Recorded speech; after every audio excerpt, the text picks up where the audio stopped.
My picture actually is like the beginning for me. Okay, so that's me at 10. Oh, baby I've girl. never seen this picture of you. My And by the way, good news, guess what? I was wearing a tie back then. Yeah, you Yes, were. baby. Yeah, you were the same look. Oh, wait. Yeah, look at that. Yeah.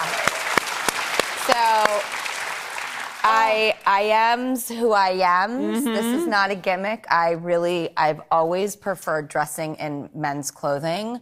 I love to wear a dress on the red carpet. It feels so Cinderella fantasy, but I'm just more comfortable like this, and I always have been. The thing that this picture, it just breaks my heart. I was 10 years old, and I just was told by everybody, you don't look like you did in E.T., you're too heavy, you're not blonde enough, you're not old enough, you're too young, you're not tall. And everybody just started getting involved in the way I looked. At 10. Oh, and it had been going on for a few years at this point. And I just, there's like the look in the eyes is like, I don't know what I'm supposed to be for other people. And you don't know yourself at 10. So I just, what I am so relieved about now is that it's 4 decades later. I'm 50, I'm 10 there, but I do know what's important now. And the look in my eyes is so clear. And it's just so nice to know that no matter how low it gets or how much pressure we feel or how unproud of ourselves or how we are not pleasing to someone else or we're not fitting into some mold that someone created for us or maybe even a panel of people that we may never really know, that real, true happiness is just this choice we make. And we fight for it. And it is a battle and a beautiful internal war that we fight on the front lines day in and day out to get to a place where we actually can say this sentence and believe it, which is, I deserve happiness. And that, if it takes you a long time to figure out, it's okay, as long as we learn it at some point. And for all young people out there, if you feel pressure to be a certain way, you are not alone. I have been there with you, and it is not a comfortable feeling. And somehow, some way, on the other side of that is like kind of adulthood and a personal freedom and a desire to stop pleasing everybody else and start realizing what it's going to take for you to feel good about yourself, no matter what you look like or feel like.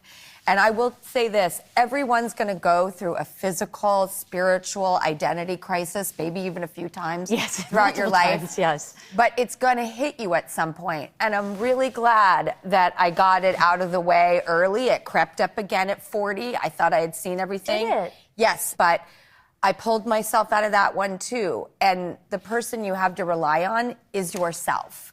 It's what you can control.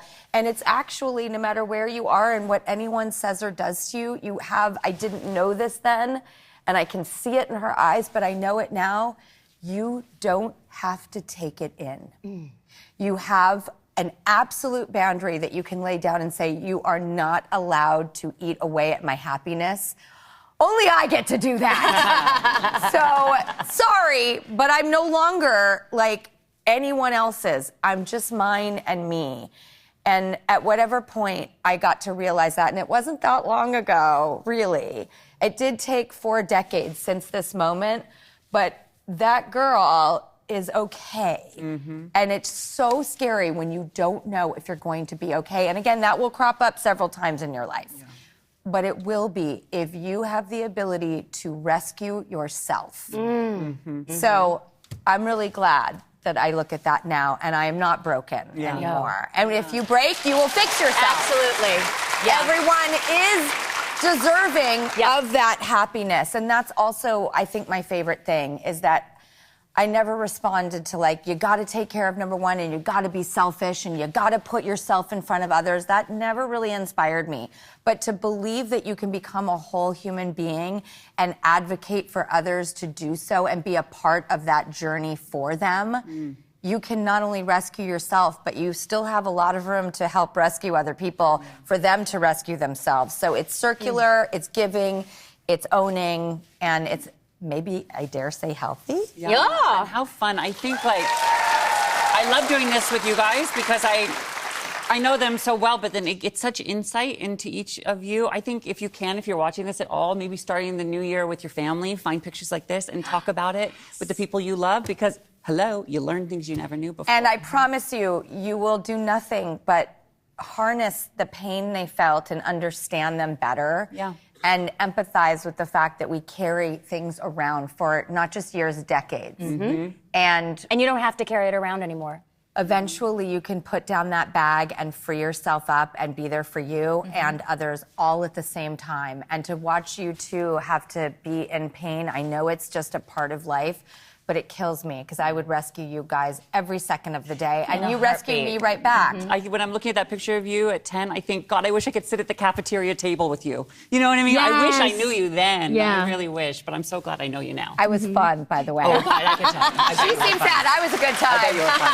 All right, everybody. Happy January. Love yourself because you deserve it. And if there's one thing I've learned in this life, it's that. We'll be right back.